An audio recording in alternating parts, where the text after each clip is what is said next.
कल्पना सोरेन और हेमंत सोरेन अब मिलकर बंगाल की सियासत की दिशा तय करेंगे।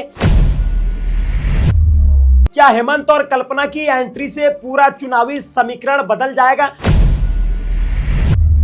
और अगर वे ममता बनर्जी के लिए मैदान में उतरे तो आखिर किसका खेल बिगड़ेगा? खबरों की तह तक जाए उससे पहले आप हमारा नमस्कार स्वीकार कीजिए। नमस्कार, जोहार, आदाब। हमारा नाम नकीब जिया है और आप लोकतंत्र 19 देख रहे हैं। असम में ताबड़तोड़ चुनाव प्रचार करके लौटे हेमंत सोरेन और गांडे विधायक कल्पना सोरेन को लेकर अब सियासी गलियारों में हलचल तेज हो गई है। चर्चा जोरों पर है कि अब उनका अगला पड़ाव पश्चिम बंगाल हो सकता है।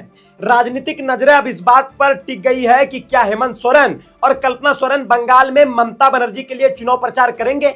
इस पूरे समीकरण में सबसे बड़ा फैक्टर आदिवासी वोट बैंक है। पश्चिम बंगाल में आदिवासी आबादी करीब 5 से 6% मानी जाती है, लेकिन कई सीटों पर यही वोट बैंक किंग मेकर की भूमिका निभाता है। खासकर झारग्राम, पुरुलिया, बांकुड़ा और अलीपुरद्वार जैसे इलाकों में यह वोट सीधे चुनावी नतीजों को पलटने की ताकत रखता है।